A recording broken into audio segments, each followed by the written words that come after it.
Have you ever felt like your thoughts are spinning? Like your mind will not stop? One moment, you are thinking about what to eat. Then a memory pops in. Then a worry. Then a picture. Then everything feels loud. It is like a big, whirly, swirly storm inside your head. Fast, busy, tiring. Maybe your child feels this too. They just cannot find the words to explain it. They are not bad. They are not broken. They are just overwhelmed. This video is for those moments. For parents who care. For kids who feel too much. And for anyone trying to understand their thoughts. Because your mind is not the enemy. Your child's thoughts are not the problem. They are just part of being human. But with love, with calm, with simple tools, we can help the wild thoughts settle down. We can bring peace back to the mind. One breath, one word, one story at a time. If you believe your child deserves peace, if you want to guide them with calm and care, then please like this video, subscribe to this channel, and share it with someone who loves a little thinker just like you do. Sometimes our minds feel like a storm, not the kind that shakes trees or crashes rain. A different kind, a storm that spins inside your head. Maybe you feel this when you wake up, or when you try to sleep, or when you sit in class and cannot hear the teacher, because your thoughts are too loud. Your thoughts say, what if I mess up? What if they laugh? What if I forget something? And those thoughts do not stop. They swirl and swirl and swirl again. This is what we call a whirly, swirly mind. And guess what? It is okay. You are not strange. You are not broken. You are not alone. Every person has a mind that spins sometimes. Even grown-ups, even teachers, even your mom or dad. But when you are a child, it can feel bigger because you are still learning what thoughts are. You are still learning what to do with them. And sometimes they feel scary. So let us take a moment. Let us slow down. Let us learn together. For the kids listening, your brain is a busy place. It helps you learn, feel, think, dream, and speak. But it also brings in too much sometimes. Too many words. Too many ideas. Too many what-ifs. Your brain means well. It is trying to protect you. But sometimes it does too much. And when it does, it can make your chest feel tight, or your stomach twist, or your eyes fill with tears. That is not your fault. That is just a signal. It means your mind needs care, like a plant needs water, or a puppy needs a hug. Your mind is asking, can you help me feel calm again? Now, for the parents listening, this section is for you too. When your child is acting out, pulling away, or shutting down, they may not be misbehaving. They may just be overwhelmed. Their words are still growing, but their feelings are already loud. That's what the whirl looks like in a child. Not always crying. Sometimes it looks like silence, or big energy, or little things that seem like nothing but feel like everything to them. And here's the key. Instead of asking, why are you like this? Try asking, what is your mind telling you right now?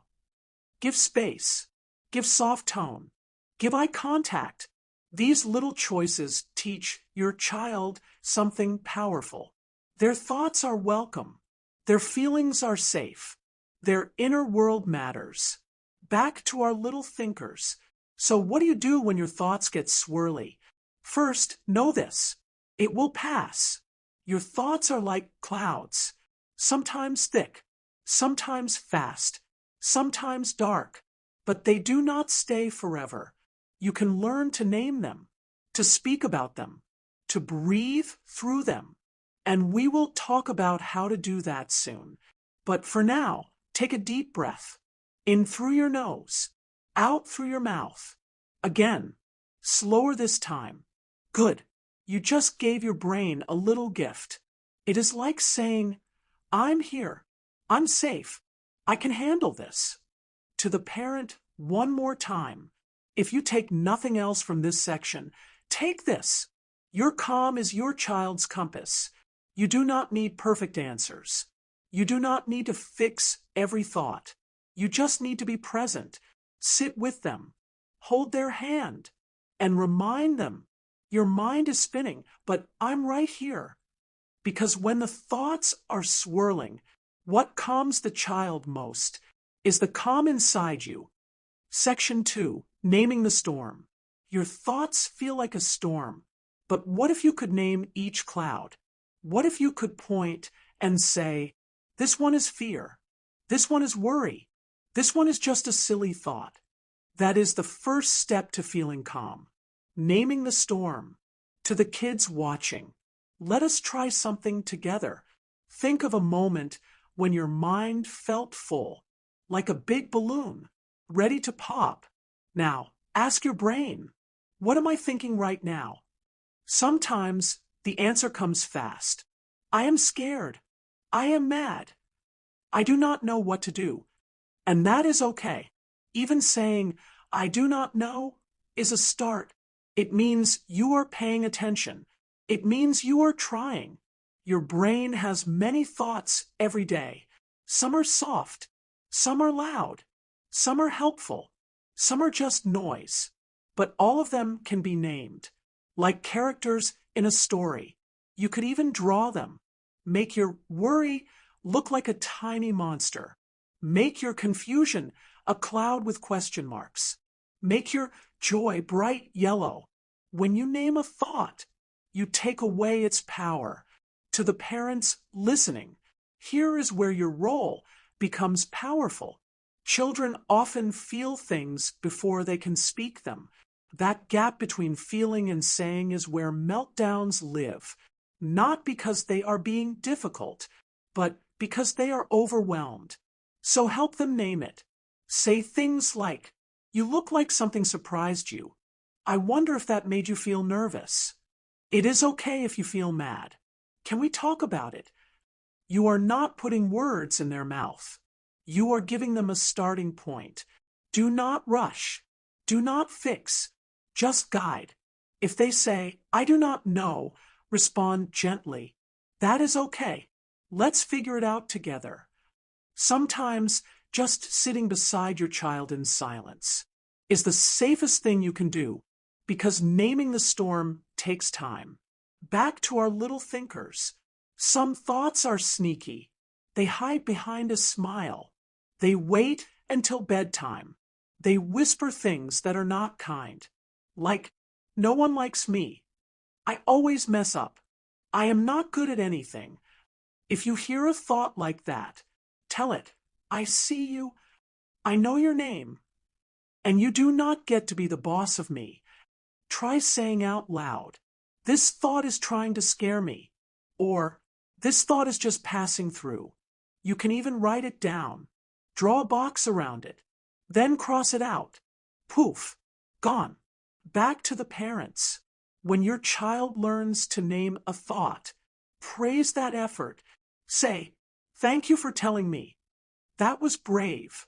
I am proud of you for noticing. These are the building blocks of emotional safety. The more your child feels heard, the more they will speak. And soon, the storm gets smaller. The sky gets clearer, because you are teaching them how to lead their thoughts, instead of letting thoughts lead them. To both of you, parent and child, let us practice together. Close your eyes. Ask your mind, what is one thought I had today that made me feel something big? Maybe it was, I do not want to go to school. Or, I miss someone. Or, I wish I was different. Now say, I see you thought. I will not hide from you, but I will not follow you either. You are strong enough to name your thoughts. You are safe enough to speak them. And you are loved no matter what your thoughts say. Section 3. Thoughts are not truths. Here is something important. Not every thought is true. Let me say that again. Not every thought is true. Your mind can say something, but that does not mean it is right. It does not mean it is helpful. And it does not mean you have to believe it. To the children listening, sometimes your brain says things that feel scary. I cannot do this. I am too weird. I am not enough. But listen carefully. Just because a thought shows up, that does not mean you have to keep it. Thoughts are like people knocking on your door. You can choose which ones come inside. You can say, "No, thank you. Not today. Let us pretend." A thought comes in and says, "You are not smart." You can stop and say, "That is not true. I am learning, and I do not need to be perfect to be smart." Now, the thought feels smaller, weaker, because you stood tall. To the parents listening, this is where children need your voice most. Kids hear everything, but they believe their thoughts even more. That is why it matters what you model. When you feel worried, say, "I am having a nervous thought, but I know it is just a feeling. It will pass." This teaches them. Even grown-ups have wild thoughts, but we do not have to believe them all. So when your child says something harsh, like, "I am bad," "I am stupid," or "I hate myself," do not rush to correct it. Stay with it. Say, "I hear you, but let us look at that thought together. Is that the whole truth, or is that just your storm talking?" Help them see that feelings can be real, but not always true. Back to our little thinkers. Your thoughts are like stories. Some are funny, some are scary, some are just plain weird. And guess what? You are the storyteller. You get to say, "This one is true. This one is just noise. This one does not help me." It takes practice, but you can do it. Try this when a mean thought shows up. Step 1, notice it. This thought says I cannot do it. Step 2, name it. This is a doubt thought. Step 3, talk back. But I have done hard things before, and I can try again. That is how you keep your power. You talk back with kindness, with truth, with courage. To the parents, once more, when children start to challenge their thoughts, you will notice something beautiful. They begin to pause. They begin to question. They begin to grow. And you will be part of that growth, not by fixing everything, but by being the steady voice beside the swirl. You can say, "I know that thought feels real, but let us test it." You can even keep a thought journal together. Write down thoughts that come. Then check, are they true? Are they helpful? Are they kind?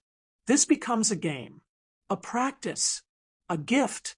Let us practice together now. Close your eyes.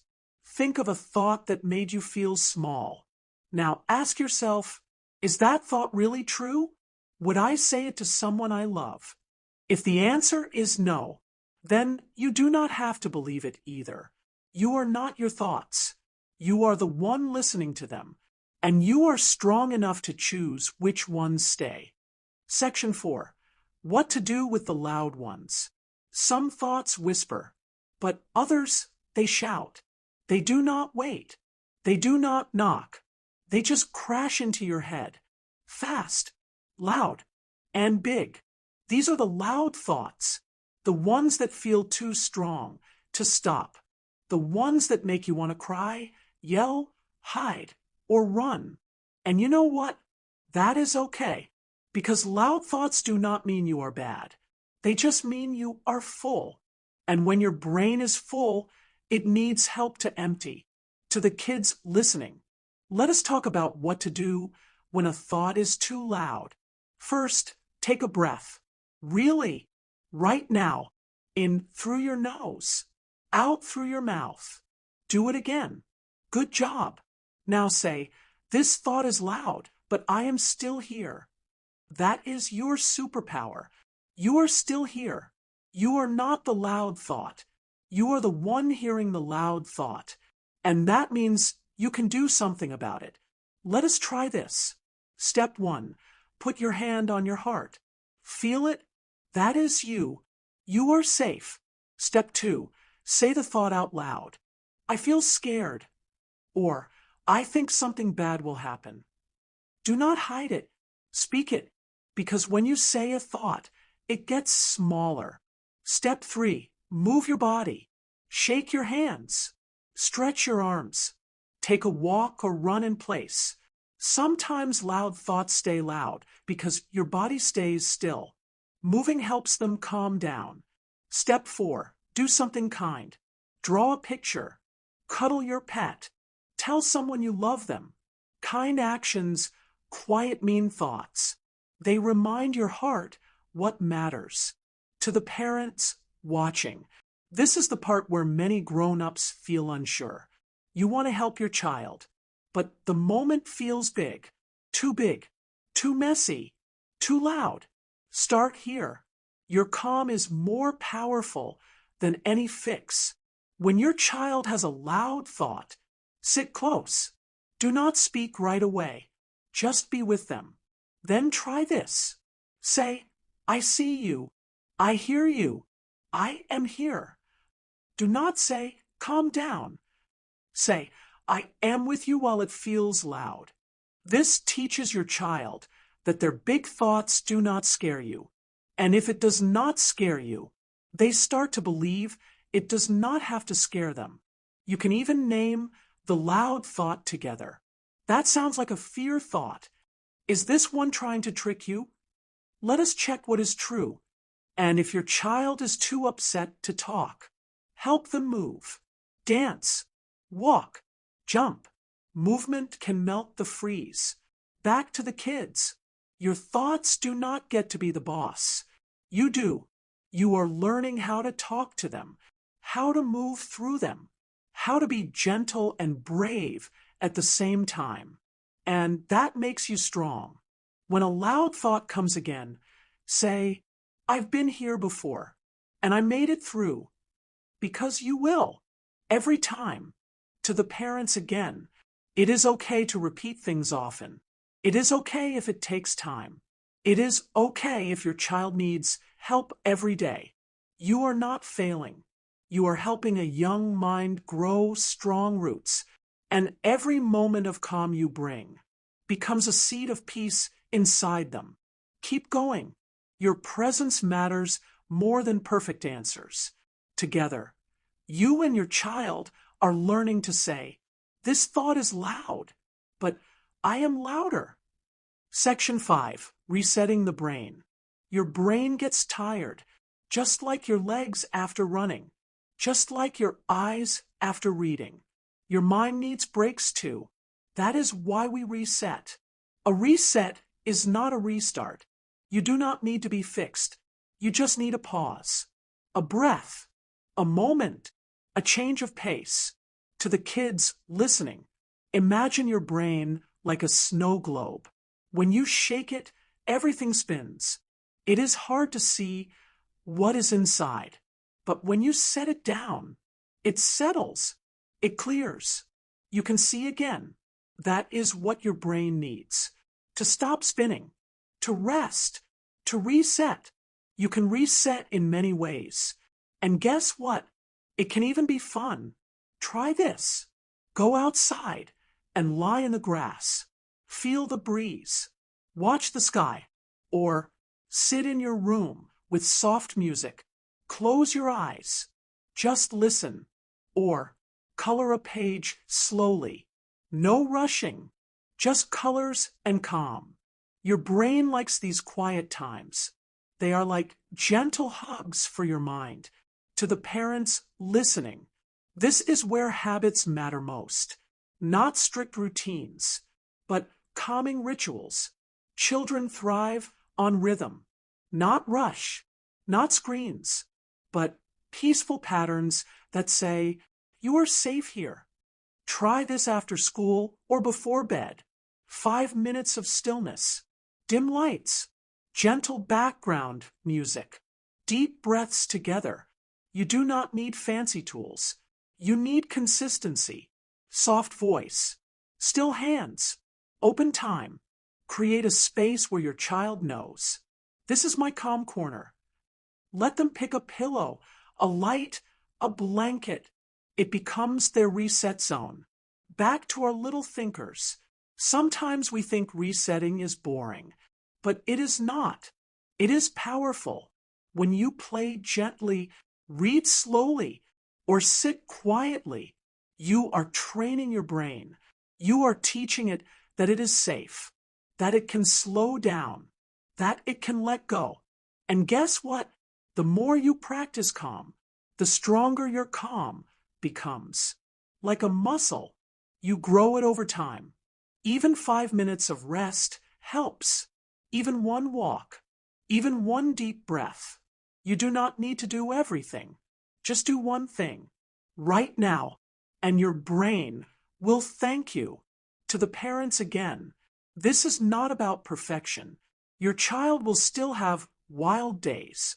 So will you. But the goal is not to stop the swirl. It is to help your child return to peace.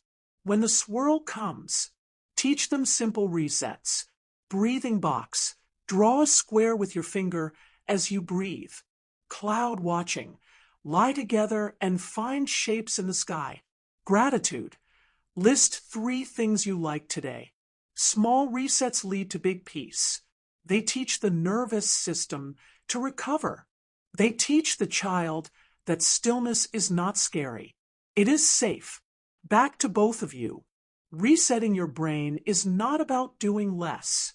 It is about doing what matters most. Stillness, kindness, slowness, presence. These are not tiny things. They are tools, powerful tools. And you have them right now. So next time your mind feels too full, pause, reset, and know this. You are already doing something beautiful. Section 6. When worries return. You have been doing your best. You have learned to name your thoughts. You have practiced being calm. You have reset your brain. But one day, the worry comes back. And that is okay, because thoughts come and go. Feelings rise and fall. Even the big ones. Even the loud ones. They might visit again. But you are not starting over. To the children listening, you might think, I thought I beat this. Or, why is this happening again? But listen closely. Worries do not mean you are weak. They mean you are growing. Imagine climbing a mountain. Sometimes you trip. Sometimes you slip. But every step still takes you higher. You are not back at the bottom. You are climbing. You are learning. You are getting stronger. When a worry comes back, say, hello, I see you, but I am not afraid of you anymore. That worry may not leave right away, but it will lose its power because you are not running. You are standing.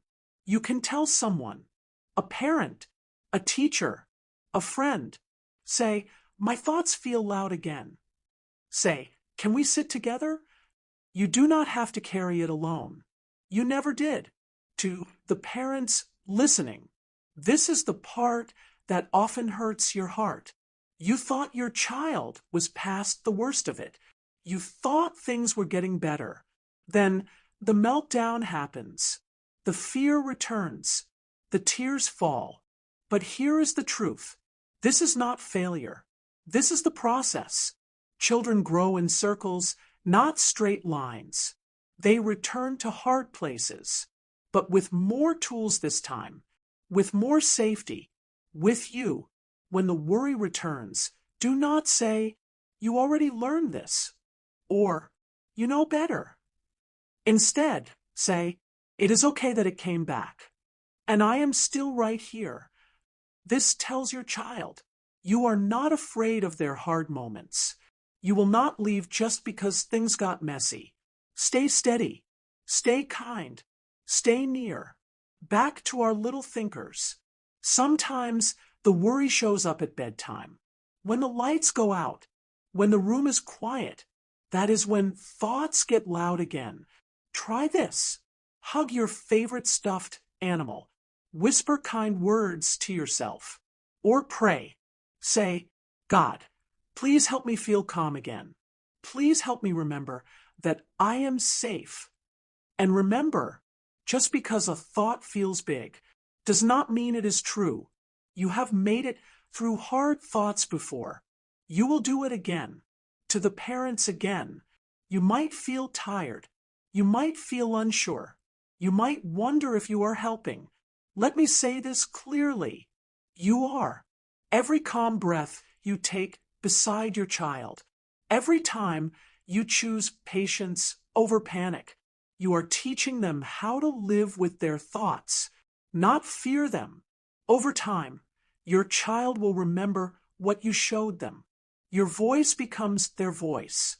Your calm becomes their calm. That is how healing happens. To both of you, together. The worry may return, but so will your courage. So will your peace. Each time you face a thought and name it, you grow stronger. Each time you sit quietly with the swirl, you grow steadier. You are not going backwards. You are going deeper. Worries come and go, but your strength is staying. It is growing, and it will carry you through. You are not alone. You never were. Section 7. You are not your thoughts. You have thoughts. You have feelings. You have big emotions. But listen carefully. You are not your thoughts. You are not your feelings. You are something deeper, something stronger, something more. To the children listening, your mind is like the sky. Thoughts are clouds. They float in. They float out. Some are white and fluffy. Some are dark and heavy. But the sky stays. You are the sky. You are not the clouds. When you think, I am not good enough, that is a cloud. When you think, I always mess things up, that is a cloud too. It might feel true, but it is not who you are. You are kind. You are brave. You are learning. You are growing. You make mistakes. Everyone does. But mistakes are not your name, and thoughts are not your truth. To the parents watching, this is the most powerful truth your child can learn. That thoughts come and go, but identity stays firm. Your child may believe every voice in their head. So they need your voice, a voice that speaks truth, even when they forget. Say this often. I love who you are. Your thoughts may be messy, but you are not. You are safe. You are seen. You are loved. Because children become what they believe. And beliefs start with the people closest to them. That is you. Back to the kids. You are more than the voice in your mind. You are more than a good day or a bad one. You are more than a mistake, more than a win, more than a thought. Let us say it together. I am not my thoughts. I can think something and still choose peace. I can feel sad and still be strong.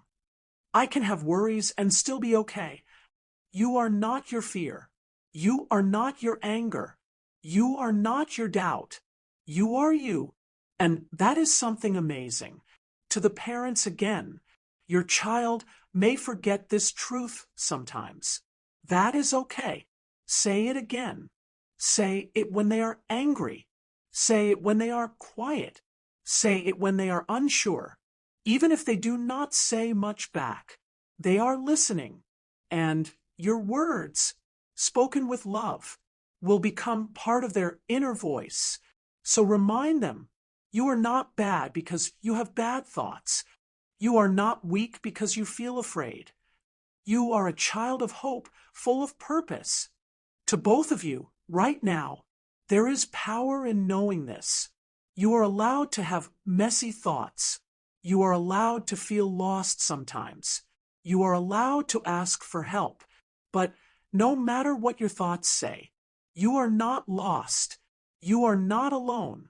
You are never too broken to be held, or too loud to be loved, or too confused to be understood. You are not your thoughts. You are loved. You are becoming. And you are enough, right now. Let that truth stay with you. Hold it close. Say it often. Lie from it every day. Outro and final call. You have made it to the end of this journey. We walked through loud thoughts. We sat in the middle of the swirl. We breathed. We named the storm. And we remembered what is true. You are not your thoughts. Your mind is not broken. And peace is possible. To the children listening, there is nothing wrong with you. Your thoughts may be fast. They may feel too big. But that does not mean you are too much. You are learning to be calm. You are learning to be kind to your own mind. That is something very brave. The next time your thoughts get loud, remember this story and say, I am safe. I am loved. I am growing. You can always ask for help. You can always take a breath. And you are never alone. To the parents listening, thank you. Thank you for sitting with your child. Thank you for showing up. Even when you do not have all the answers, your calm is a gift. Your love is an anchor. And your voice is shaping the way your child speaks to themselves. Keep going. You are doing sacred work. If this video helped you, please like it. Subscribe for more stories and summaries that bring peace to young hearts and clarity to loving parents. And share this with someone who needs to remember. We are not alone in our thoughts. We can learn to listen. We can learn to lead. And together, we can find quiet in the swirl